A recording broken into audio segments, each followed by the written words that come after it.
Hello, and thank you for joining me in this week's rendition of Tuesday's Tidbit, where we quickly try to cover one topic in a video short, because knowledge is power. So today I wanted to talk about a little bit of a sensitive topic. It's sensitive for us ladies, and as it turns out, it's very sensitive to pet parents. And that happens to be their pet's weight. You know, as a veterinary technician, I can tell you the number one reason we saw pets come through that door was usually related to diet. Lack of a quality diet leads to so many nutritional issues. The simple fact that the kibble bag says you have to feed this much according to their weight, and then the fact that it's full of carbs, it's full of fillers and artificial flavorings and artificial nutrients. Goodness, I'm so sorry, but thank you. That's just an unhealthy way of life, and it leads to obesity, which was really the number two reason why we were seeing people come through the door.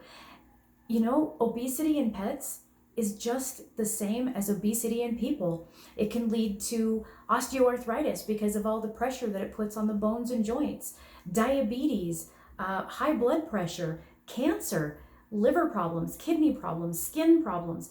It's the same thing. And I gotta tell you, when I changed over from regular Western medicine to more of a integrative type philosophy and started my massage practice, absolutely, on the initial consultation and intake, addressing the pet's weight actually offended a lot of pet parents. You know, guys, I wasn't calling their pet fat. I was just trying to allude to there's a lot of health risks with having an overweight pet. I try to partner with every single one of my pet parents. I want the best for their pet. And part of my job when I'm on site is to evaluate the pet, the whole pet. That's what a good holistic practitioner does. And with that, I have to address weight. You know, they did their job. They called me. They got me there. They know that their pet has a physical problem, has a structural problem, a gait problem, maybe even an emotional problem.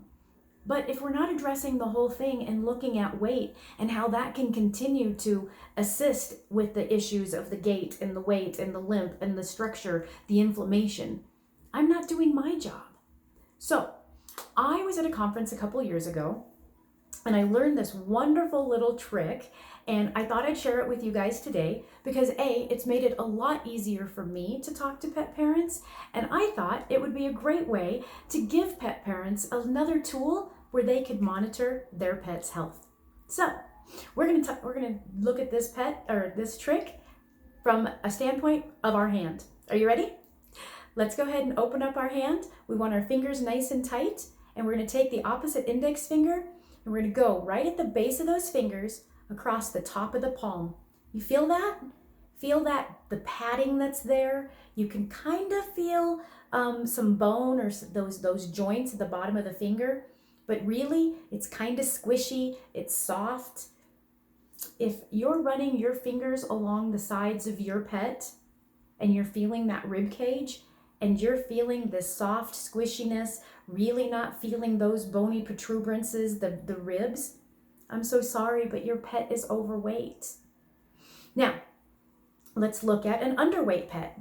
If we take that same palm and make it a fist, and we go over this top row of knuckles, which again is at the base of the fingers, just on the back side, and we feel these really hard, bony protuberances with these cavernous indents. They kind of feel hollow. There's not much substance to them.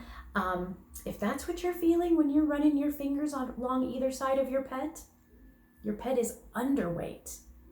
Now, what does it feel like to have a good weight pet? Well, if we take that same fist and turn it around, you can kind of see it on my hand. You can see these long metacarpal bones right here. Well, if we run our fingers across that, not only do we feel those long metacarpals, but in between, we feel some firmness. We do feel tissue, but it's not cavernous, it's not hollow, it's not soft, it's not squishy. It's got a nice tone to it. That is the sign of a good weight for your pet. So that's it. Chunky and overweight, too thin, and that is a really ideal weight for your feline or your canine. So that's it. Easy peasy, right?